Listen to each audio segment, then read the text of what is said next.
croeso.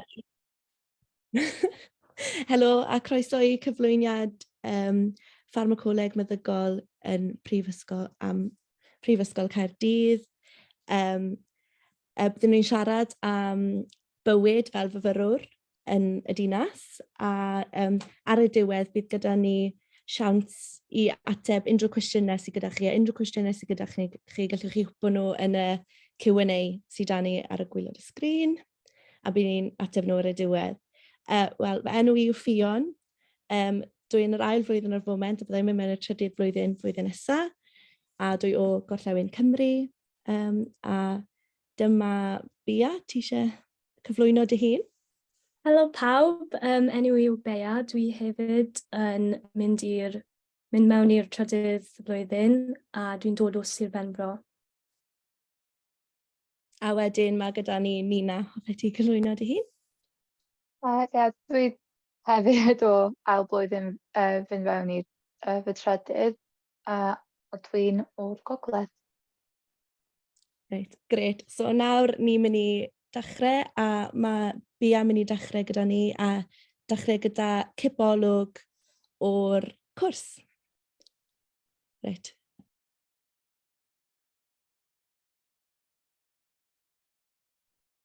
Diolch Ffion. Felly, i ddechrau, byddwn mynd i siarad am y cwrs, gofynion mynediad, bywyd myfyrwyr, bywyd Cymraeg, gyrfaoedd, ac lles myfyrwyr a cymorth sydd ar gael yn y prifysgol.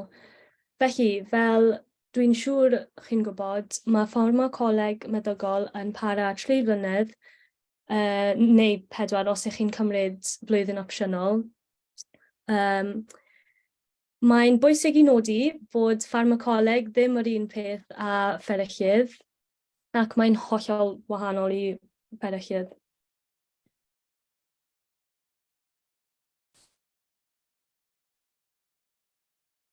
Felly, yn eich blwyddyn cyntaf, fyddwch chi'n cymryd 6 modiwl werth 20 credyd yr un, sef Foundations and Principles of Pharmacology.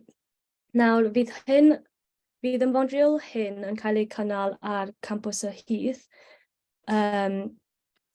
ond am Skills for Science, Structure and Function of Living Organisms, the Dynamic Cell, Biological Chemistry, Genetics and Evolution, bydd rhain yn cael eu cyflwyno ar campws Gyteis yn yr adeilad biowyddoniaeth Sir Martin Evans. Ond bydd rai o eich darlithiau yn cael eu cynnal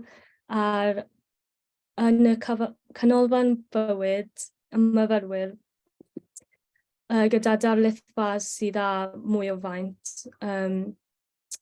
Bydd y flwyddyn hefyd yn cynnwys gwaith labordy a gwaith dau, ond dydy eich blwyddyn cyntaf ddim yn cyfri tuag at eich gradd olaf. Diolch. Next slide. Nawr, am eich ail flwyddyn, yn wahanol i blwyddyn cyntaf, mae rhaid i chi bydd yr ail blwyddyn yn cael y cynnal ar campws yr Heath, rhan fwyaf o'r amser. A eto bydd yna 6 modiwl yn cael eu cynnal werth 20 credyd, ac yn ystod y 2 tymor, byddwch chi'n cymryd Medical Pharmacology Research Techniques, a bydd hyn yn cynnwys gwaith labordy a presentation o erthygl gwyddonol, a wedyn ar gyfer Infection, Immunity and Hematology, Principles of Neuropharmacology, Endocrine, Cardiovascular and Cancer Pharmacology, mae rhain yn gwaith theori rhan fwyaf o'r amser.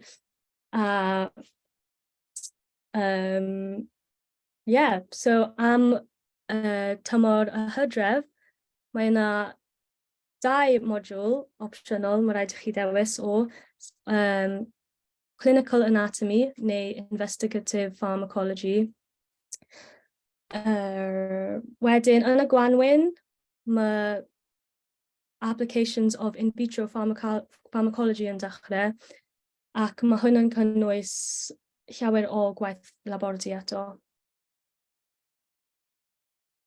Hefyd, hoffwn i nodi, mae enw'r uned wedi newid, Endocrine Cardiovascular and Cancer Pharmacology, mae fe yn cael ei galw non-communicable diseases, ond mae'r cynnwys yr un peth a beth chi'n neud a y ffordd mae fe'n cael ei asesu, ond mae nhw jyst yn wedi newid i wneud so bod mwy o darlithwyr yn medru darlithio arno fe, a mae hwnna'n cynnwys pethau fel asthma, diabetes, cancer dal yno fe, a lot o pethau am y calon a pethau fel yna. Reit, diolch. Diolch. Wedyn, os oes diddordeb dych chi os oes diddordeb yn meddygach dych chi ar ôl graddio, chi'n gallu dilyn y llwybr GEM, ond mae rhaid i chi cymryd y modiwl Clinical Anatomy yn eich ail flwyddyn, a dim ond hanner o'r flwyddyn sy'n gallu cymryd hwn. Mae'r modiwl yma'n cynnwys pethau fel terminoleg anatomical, y thorax, yr abdomen. Y peth mwyaf hwyl yn fy marn i ydy'r gwaith grŵp a diryniadau, achos chi'n gallu, mae'n wahanol iawn i'r modiwlau arall, achos mae cyfle i chi dysgu am y corff trwy diryniadu ac edrych ar specimeniau dynol go iawn. Mae'n llawer i ddysgu, ond dwi'n mwynhau'r modiwl yma y mwyaf. Am GEM, bydd rhaid i chi cymryd y modiwl hyn, ond bydd angen i chi hefyd cymryd arholiad UCAT yn ystod yr haf yn eich ail flwyddyn a dechrau'r eich trydydd blwyddyn. A wedyn, mae rhaid i chi bennu gyda ail gradd a cael 3B neu ABC yn eich lefelau A sydd yn cynnwys bioleg a cemeg. Diolch, Bia. A nesaf bydd Nina'n siarad ni trwyddo'r placement a trydydd flwyddyn ac ati. Oedd Bea yn, oedden ni mention bod y cwrs gallwch ei fod yn 4 blwyddyn, a bydd hwnna'n digwydd os da chi'n cymryd blwyddyn proffesiynol faes, a mae'n blwyddyn opsiynol.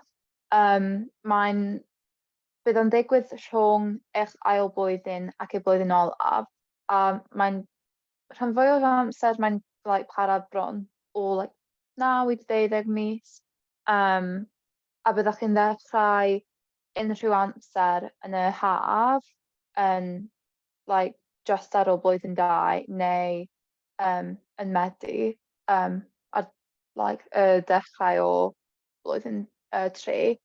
Mae'n siawns dda i cael profiad mewn diwydiant laboratory ymchwil y brifysgol neu laboratory ymchwil y llywodraeth hefyd. Mae'n cadarnhau sgiliau ymarferol mewn ardal o waith lle mae gennych diddordeb.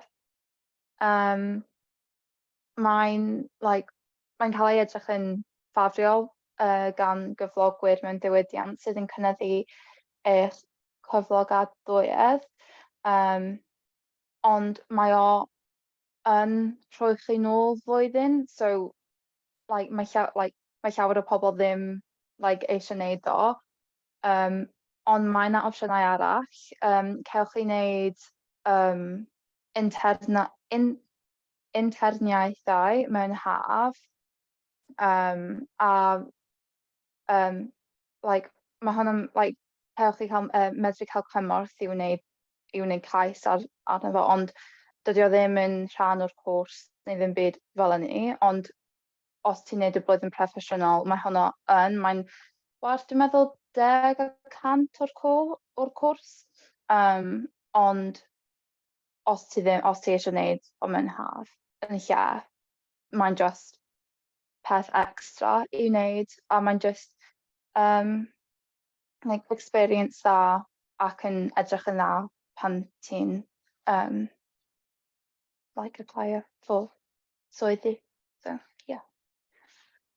Hoffwn ni jyst gweud fan hyn hefyd, jyst achos bod chi falle ar y modiwl anatomy, dyw e ddim yn stopo chi wneud flwyddyn o arfaes, bydd e'n edrych yn hynod well ar eich CV a wneud chi hynod mwy employable, a does dim byd yn stopo chi, a dyw e ddim yn meddwl os i chi ddim ar anatomy, di chi ddim yn gallu wneud pethau arall, enghraifft, neu y ffordd arall rownd. A meddwl nesaf ni'n mynd mlaen i siarad beth i trydydd flwyddyn o'r cwrs. So, mae trydydd flwyddyn, ti'n cymryd llawer mwy o modiwlau flwyddyn yma yn like na oeddech chi'n cymryd yn flwyddyn 12. Dach chi'n cymryd 8 modiwl, ond maen nhw mond yn werth 10 credyd. So, y modiwlau yw meddygaeth, cardiofasgwlaidd, dadansoddi beirniadol o lenyddiaeth, immunoleg uchel, darganfod a datblygiad cyffuriau, datblygiadau mewn neuropharmacoleg, a pharmacogenomeg a pharmacogenetic.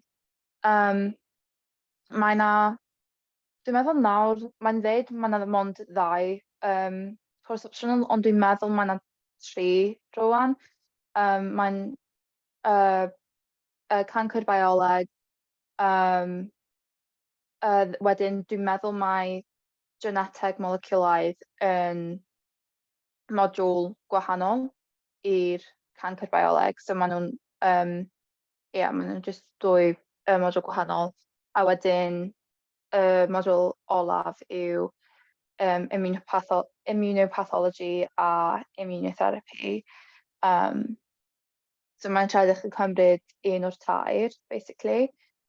A wedyn, y rhan mwyaf o eich blwyddyn olaf bydd prosiect ymchwil, lle fyddwch chi'n ysgrifennu saethau llawn am eich prosiect, a byddwch chi'n dewis y pwnc ac eich goruchwyliwr yn ail blwyddyn. So dwi'n meddwl da ni'n gyd wedi dewis ein goruchwyliwr yn barod, ond wedyn da ni ddim yn dechrau o tan, dwi'n meddwl, da ni'n gwneud rhyw fath o presentation yn y Hydref, a wedyn da ni'n dechrau diwedd Tachwedd, dwi'n meddwl, a da ni'n gwneud 2 ddiwrnod y wythnos. Da chi'n gweithio mewn rhyw fath o labordy, neu da chi gallu gwneud rhyw fath o data science ar gyfer eich prosiect. A wedyn mae'n newid i 3 diwrnod y wythnos yn y tymor ail. So, yeah, a mae'n a project massive, basically, a mae'n werth 40 credyd.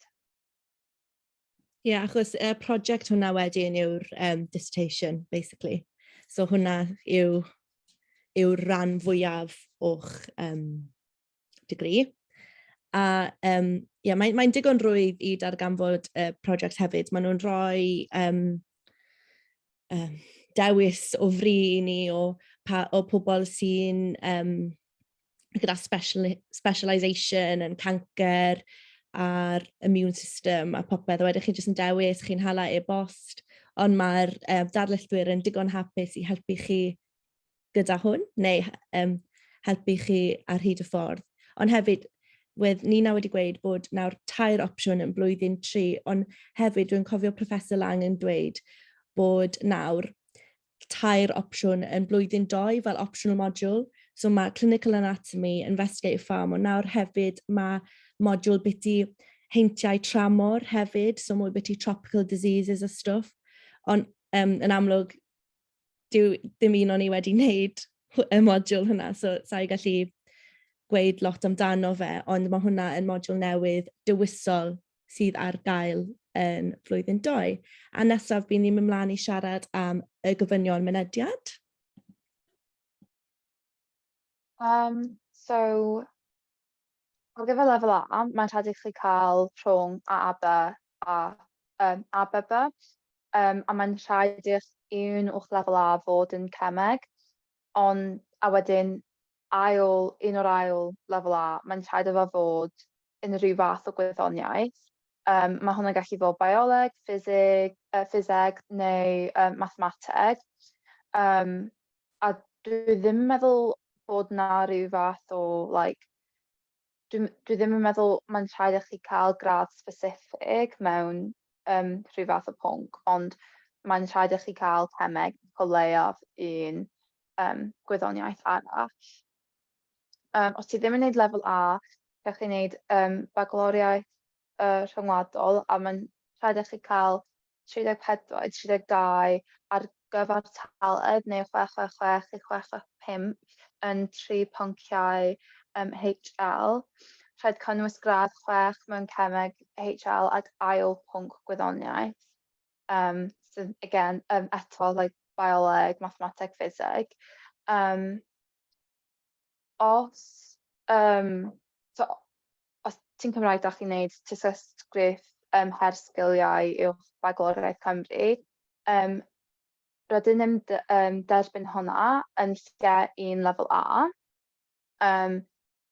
eithro unrhyw pynciau penodedig, a mae'n rhaid iddo fod un o'r graddau uchod.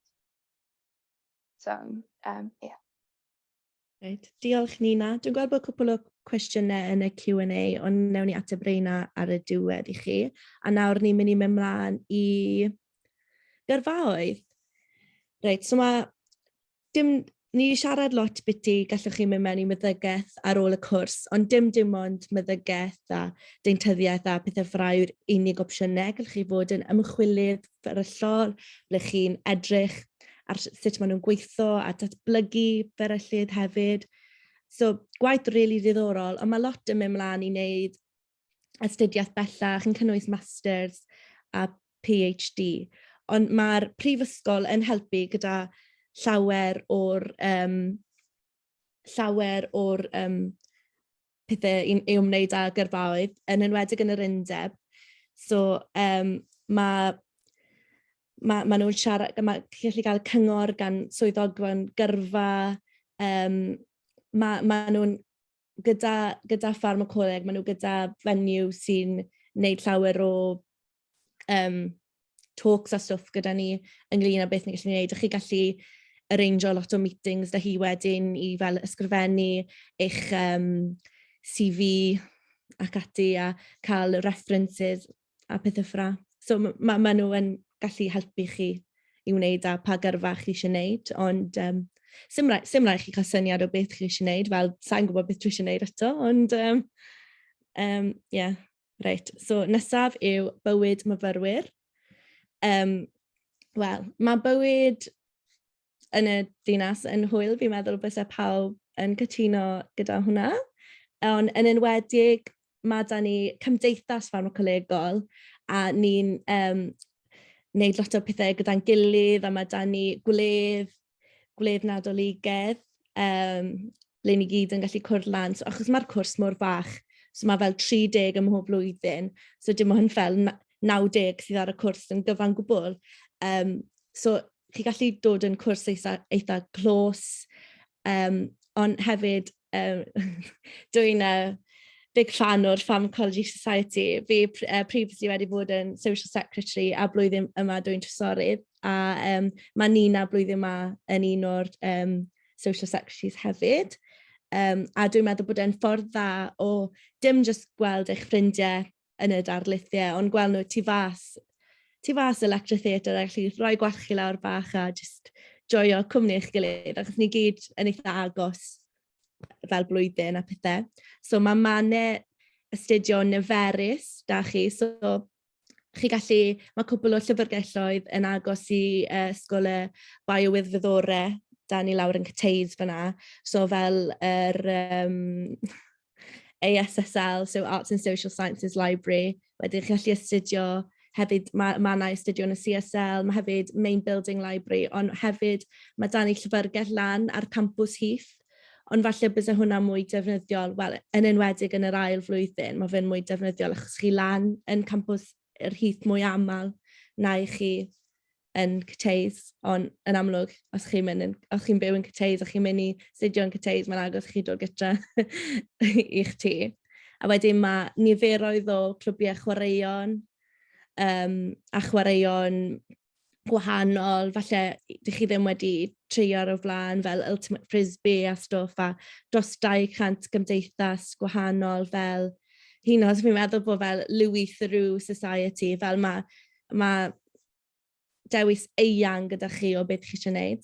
A highlight o cael yn defnyddol yw Varsity Cymru.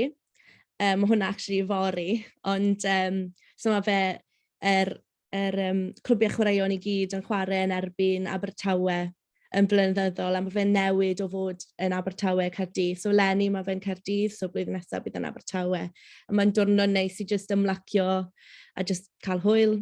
A hefyd mae'r undeb gyda clwb nos o'r enw'r Plas. So mae hefyd lot yn drefyd fel, so mae liveys, well, live lounge.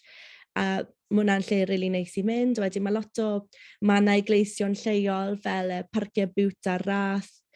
A mae Caerdydd yn rili neis, achos mae lot o wyrddni yn Caerdydd rili am fod yn ddinas. Wy'n i'n eitha sioct rili bod sydd gymaint o llefydd â chi ymlacio a just bod yn byd natur.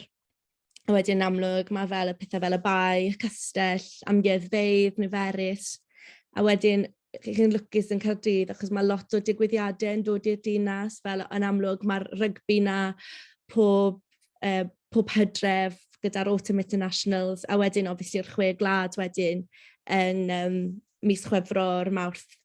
Yn amlwg mae'n hwyl i just supporto ein wlad ni, wel, yn amlwg, yn y rygbi wedyn. Ond hefyd, fel, digon o siopen, dre, a wedyn, chi'n gallu cyrraedd nifer o rannau yn De Cymru, fel y Bannau Brycheiniog a'r Gwyr yn rili gyflym, achos mae'n rwydd i mynd o Gaerdydd i nifer o llefydd. Hyd yn oed fel mynd i Llundain, chi'n Llundain fel yn 2.5 3 awr ffra. So mae'n lle rili defnyddiol i fod, os mae'r trin yn gweithio. Ond, so llety poblogaidd y prifysgol yw Talabont, wel na ble o'n ni yn y flwyddyn cyntaf, ond mae fe'n rili agos i mynd i'r campws Heath pan mae darlithiad â chi fyna, a mae stafell molchi en-suite fyd. Ond mae'n lle rili, lle eitha intense i fod falle, ond mae fe'n lle neis i fod, ond with Bia yn University Halls. Mae hwnna chydig bach yn bellach, ond wedodd hi bod y dal yn iawn i fod yna, wedi hi wedi gwneud ffrindiau enghraifft fyna. So nesaf, fi wedi mynd mewn i bywyd myfyrwyr Cymraeg yn specific. So mae da ni y gymgym, sef y Gymdeithas Gymraeg, y brifysgol. Wel, y dinas, really, achos mae pobl prifysgol Met hefyd yn gallu ymuno. Pethau diddorol yw maen nhw'n gwneud teithiau rygbi 6 glad, so os ni'n chwarae Iwerddon i ffwrdd, bydd chi'n mynd i dilyn, a wedyn os ni'n chwarae yr Alban, mae'r taith yn mynd i Caeredin. So blwyddyn yma oedd Caeredin, wedyn blwyddyn nesaf bydd nhw'n mynd i dilyn, so mae fe'n alternator wedyn, ble obviously ni'n chwarae i ffwrdd. A chi wedyn yn mynd i tafarn yn y dinas gyda pawb a just joio y 6 glad. A wedyn, so maen nhw'n gwneud digwyddiadau cymdeithasol cyson fel crowle tafarnau, A wedyn Steddfod Rhyngol, so Eisteddfod Ryngolegol Cymru, so pob Prifysgol Cymraeg yng Nghymru yn mynd i hwnna ymuno yn y fe digwyddiadau. A wedyn chi gallu chwarae yn, mae tîmau dan nhw hefyd, so fel tîm rygbi neu pêl-rwyd, a wedyn chi chwarae yng nghynghrau'r IGM. Rhywbeth newydd i blwyddyn yma hefyd, mae'r undeb o'r diwedd wedi cael swyddog y Gymraeg. Ni oedd yr unig prifysgol yng Nghymru oedd ddim gyda swyddog y Gymraeg. Ond nawr mae da ni swyddog y Gymraeg llawn amser a dwi'n gobeithio bydd hwn yn cario ymlaen. A hefyd, chi medru cael tiwtor personol Cymraeg a bydd ni'n mynd mwy ymlaen beth i hwnna pan ni'n siarad beth i lles, cynnydd o lles. A chi gallu cael cysylltiadau e-bost drwy gyfer y Gymraeg a fel mae app fi a amserlen fi trwy gyfrwng y Gymraeg hefyd, achos wedi gwneud hwnna trwy'r app, a wedyn mae'r pethau'n dod trwy gyfrwng y Gymraeg. Wedyn, yn olaf, dwi'n meddwl, lles myfyrwyr. So, fel o'n i wedi gweud, chi'n cael tiwtor personol, so chi'n mynd i rein i siarad beth i unrhyw beth sy'n mynd mlaen da chi, a os mae unrhyw problemau da chi. A os so chi'n dod mlaen da'ch tiwtor, chi'n gallu newid ond sa'n rili meddwl pobl wedi yn y gorffennol, fel dwi'n dwlu ar tiwtor personol fi. Mae wedi wneud bywyd prifysgol fi mor rwydd, a just mae wastad na i helpu, a hefyd mae da ni'r Student Mentor Scheme. Dwi wedi bod yn Student Mentor o'r blaen, a basically mae fe fel rhywun yn hun yn y cwrs sydd gallu siarad â chi wedyn beth i'r cwrs, roi lot o advice i chi ynglyn â y cwrs a beth i wneud. A wedyn mae swyddog lles yn y Cymdeithas Pharmacoleg gyda ni, a wedyn mae'r peth mae'r yn y grwpiau family, so mae chi'n cael ei roi yn grŵp gyda blwyddyn 1, blwyddyn 2, blwyddyn 3, a wedyn mae da chi cysylltiad wedyn ym mhob blwyddyn sy'n helpu chi wedyn, a ni gallu incorporate hwn mewn i socials wedyn, a mae hwn yn helpu pawb dod i nabod i gilydd hefyd. So maen nhw'n gallu helpu wedyn gyda ceisiadau, cyfernodau a y CV, a wedyn lot o cymorth bygeiliol a bywyd myfyrwyr, a mae hefyd cymorth i gael yn yr undeb hefyd, ond mae'r support systems pharmacology, maen nhw'n really good on the whole. Wel, sa'i gallu ffolto nhw, sa'i'n meddwl bod neb arall yn anghytuno chwaith. So, just diolch am wrando, a wedyn ni'n barod i ateb y cwestiynau, wedyn os mae unrhyw cwestiynau arall, rhowch nhw yn y Q&A. Diolch.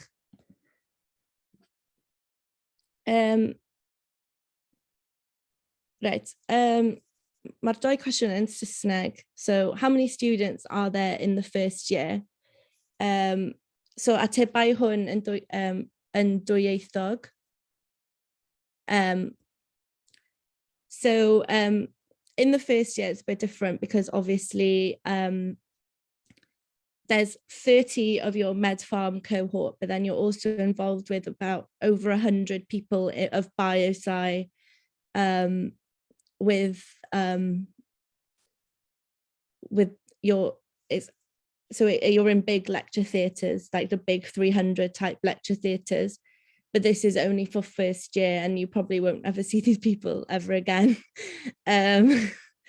But then the actual med-pharm cohort will be about 30, and those are the people who you'll be with in the medical pharmacology module of first year. But in the, yn y flwyddyn cyntaf, lecture theatre llawn yn cynnwys myfyrwyr biosci, so dros 100 really, ond just 30 o rai med-pharm.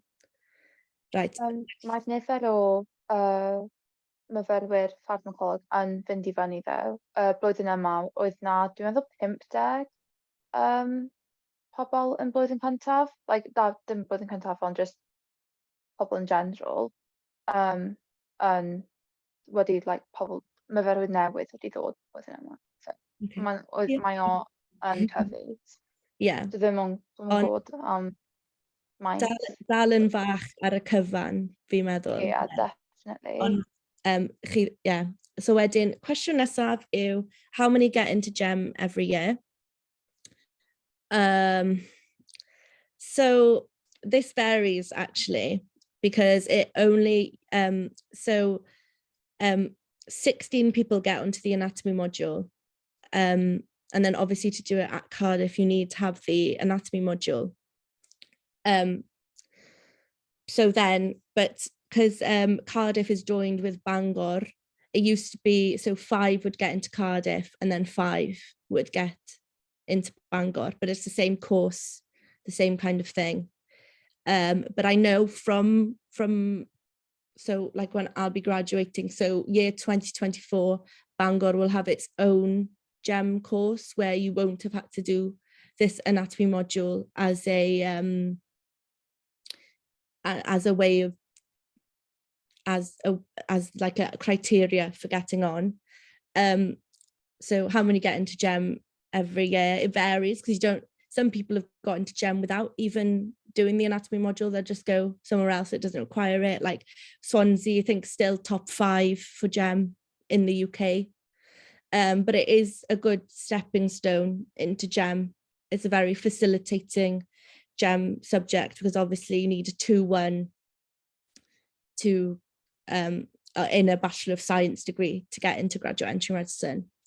But it is still doable if you don't do the anatomy module. It's obviously just easier if you get onto the anatomy module, and then that's 16, well, I'm guessing 16 out of 50 then.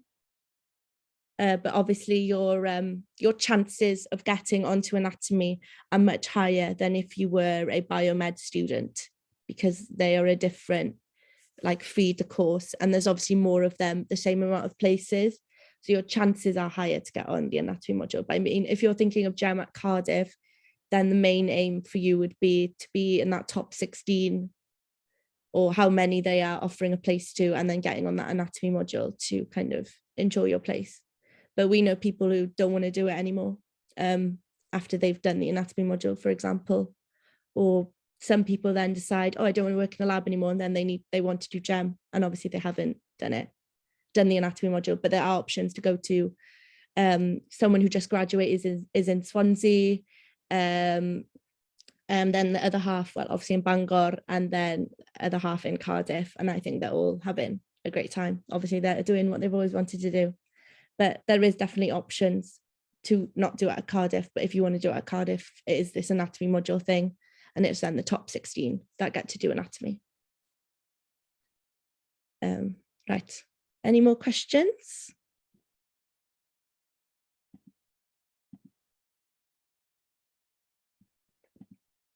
Can I just add to what you just said?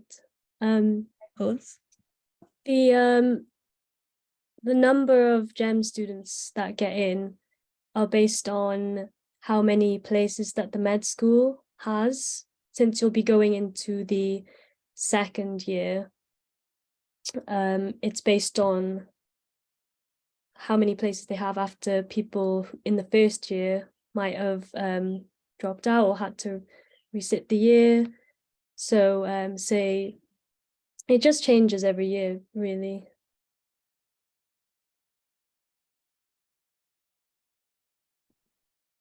Thank you, Bia. Because mae Bia yn wneud y modiwl anatomy, a fi'n meddwl bod hi eisiau mynd mlaen a wneud i fod yn doctor.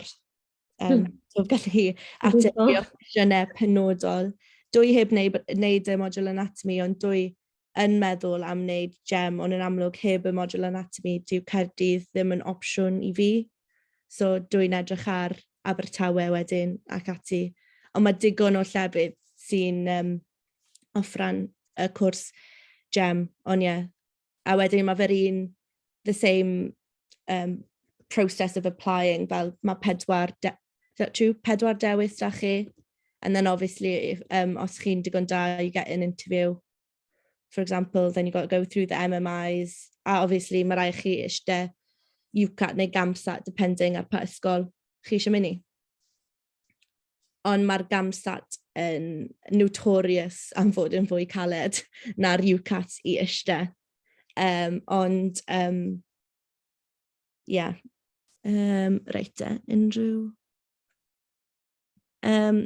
Wel, ni wedi meddwl am... Oh gosh, sa'n mwyn siwr i wneud hwnna.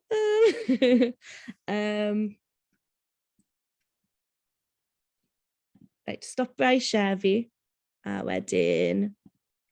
Right, ni'n ôl i hwn. Felly, unrhyw cwestiynau arall ydych chi? Ond, so ni'n meddwl am rhestr darllen. Ynglyn â preparo cyn y cwrs, nes i ddim preparo unrhyw beth particular. Ond mae dan o'r Pharmacology Bible maen nhw'n galw. So it's Dale's Pharmacology. So mae copi o hwnna da fi fel textbook. Ond mae fe gyd yn available ar-lein, really, ar yr Cardiff Uni Library Service. So sim rhaid cael copi, like a real copy. Ond, yeah, mae hwnna'n defnyddiol os chi eisiau cael bach o summer reading, ond sim rhaid. Dwi ddim yn angenreidiol i chi wneud hwnna. Ond nathoch chi unrhyw preparation Nina, Bia, cyn dechrau? Na? Na, ddim really. Like, oeddwn ni'n meddwl am wneud rhyw fath o darllen dros like, llyfr lefel A bioleg, ond nes i ddim. Ond oedd hwnna rhywbeth oedd i like I was planning on doing it, ond just nes i ddim. Yeah. Just joiwch hafle fel a chi. You won't get it back. Yeah, ond mae hwnna'n, well, kind of a good purchase, ond ddim really, achos so chi gallu reference o fe. Ond mae fe'n good i cael basics chi a detail chi, os chi eisiau, ond yn amlwg mae rhaid chi darganfod y gwybodaeth ma o journal articles enghraifft, a fel llefydd sydd actually gyda'r gwybodaeth. Ond, yeah, mae fe'n defnyddiol i cael copi, ond mae copi i gael yn y llyfrgell ar-lein, fi'n credu. Ond mae copi da fi fy hun, ond maen nhw'n gweud so chi gallu reference o fe, mae'n definitely lle da i edrych, achos mae'r pharmacoleg yn iawn yn dyfa, yn amlwg. Ond maen nhw just, obviously, achos gallu fe fod mas o dat. Enghraifft, os maen nhw wedi darganfod rhywbeth newydd, ond dyw e ddim.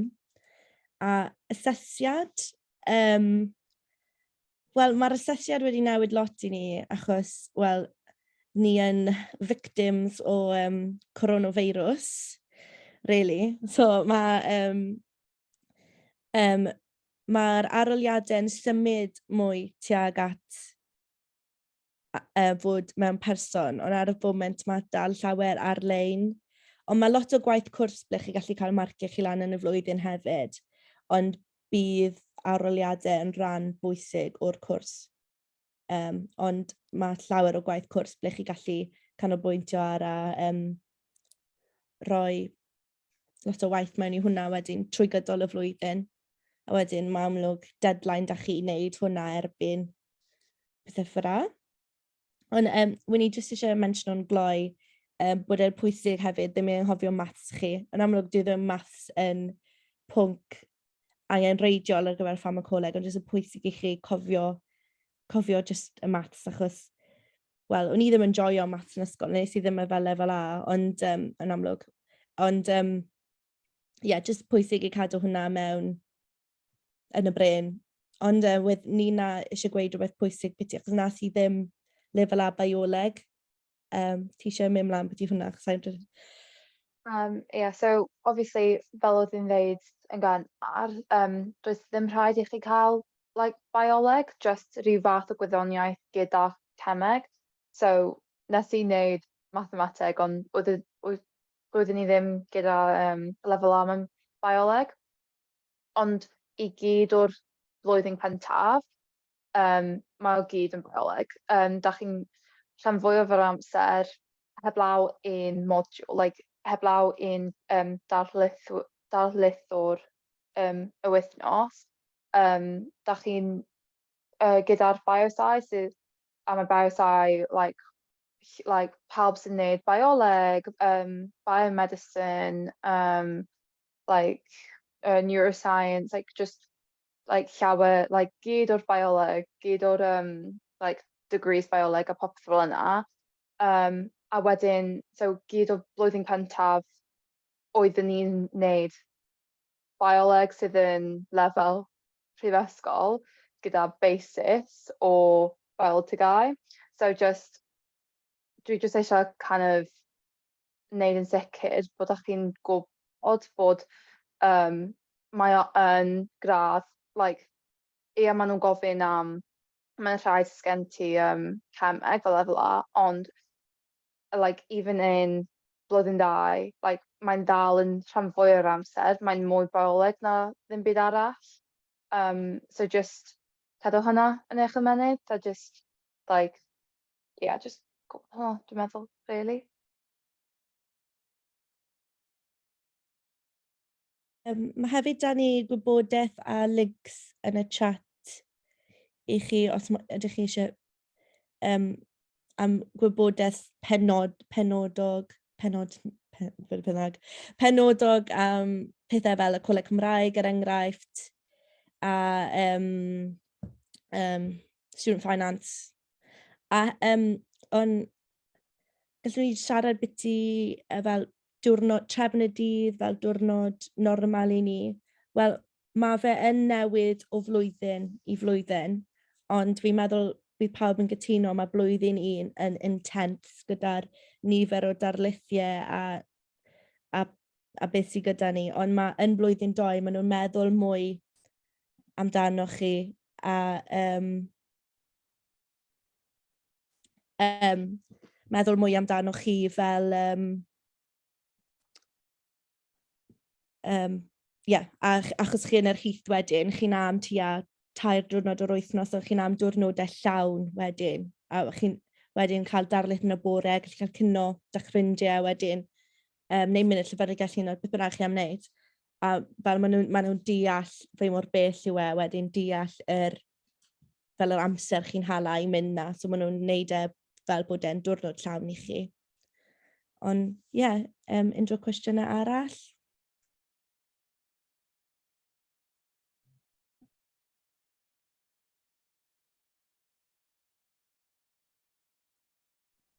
Pryd mae Freshers Week yn cychwyn? Wel, os chi'n dechrau... Right, so Freshers Week, so os chi'n symud mewn i talu, wel, ges i symud, wel, mae chwar fi newydd dechrau blwyddyn diwetha, so falle bod hwn yn well Freshers perspective. So, wedd hi'n symud mewn tua diwedd mis Medi, ond wedd hwn yng nghanol quote-on-quote Freshers Week. Ond mae'r digwyddiadau yn dechrau tua 2 wythnos cyn diwedd mis Medi, a wedyn mae digwyddiadau yn yr undeb. So os chi'n edrych ar yr undeb, bydd nhw gyda mwy o gwybodaeth, obviously, a bydd hwnna'n cael ei releasio mwy ar ôl fel Results Day, er enghraifft. Ond fi'n gwybod bod cwpl o club nights da nhw specifically am freshers, fel wedi rhyw UV paint party neu rhywbeth fra, a fel the typical YOLO sports night, a wedyn fel juice ar y dydd Sadwrn, hwnna'n yr undeb. Ond mae pethau arall yn digwydd yn y dinas, mae reina bach o scam, so falle jyst sticwch chi stwff yr undeb, achos na ble bydd y pobl yn mynd. Ond amlwg, falle checwch mwy gyda pan chi symud mewn, beth mae fflat chi'n neud, a fel falle ymuno gyda nhw yn beth maen nhw'n neud. Fi'n credu bod hwnna'n... a wedyn bydd ni'n cael welcome meeting wedyn. Chi'n cael welcome meeting diwedd mis Medi, tua'r 29th neu 1st of October awn fyna, a wedyn mae hwnna'n welcome meeting o pawb ym mhob blwyddyn yn Pharmacology, a wedyn chi'n dechrau darlithio wedyn dechrau October wedyn, dechrau mis Medi. Ydych chi'n gallu join efo clybau fel Club Medics Hockey os ydych chi'n gwneud yma? Chi'n gallu ymuno gyda unrhyw beth chi moyn. Chi'n gallu ymuno gyda psychology, netball, unrhyw beth. Sy'n rhaid fod, os chi'n neud rhyw cwrs, bydd Medics Hockey yn digon hapus yn ymwedig bod chi'n neud med pharm, achos chi technically yn School of Medicine, ond chi'n gallu ymuno gyda unrhyw beth. earth netball, whatever, sim ots beth chi'n neud, sy'n rhaid e fod yn clwb specific, ond fel mentionnes i'r pethau gymgym yn gynharach, achos amlwg mae fel shed culture da chi, fel mae, ond gallwch chi ymuno da unrhyw beth, es i cwpl o sesiynau psychology netball blwyddyn yma, wydden iawn, dyn nhw ddim yn becso, as long as chi'n talu'r membership. Sa'n meddwl bod nhw'n really becso, beth chi'n neud? Os chi'n myfyrwr, mae'n iawn i chi ymuno gyda unrhyw beth. Chi mam. A mae Facebook groups a popeth dan nhw, so just edrychwch ar Facebook, ymunwch a Overheard at Cardiff University, mae hwnna'n lle really dda i dechrau, achos mae lot o freshers advertisements a stwff ar hwnna. A ie, bydd y clybiau'n postio mewn yna hefyd, pryd mae fel give it a go sessions nhw a stwff, ond bydd freshers fair a stwff yn digwydd dros yr amser yna, bydd chi'n symud mewn i accommodation chi hefyd, so cymerwch fantes o reina, enghraifft. OK, dwi wedi ateb hwnna. OK, fi'n meddwl bod tua 5 munud da ni ar ôl. Oh. OK, gret. Sa'n gwybod beth i gweud nawr.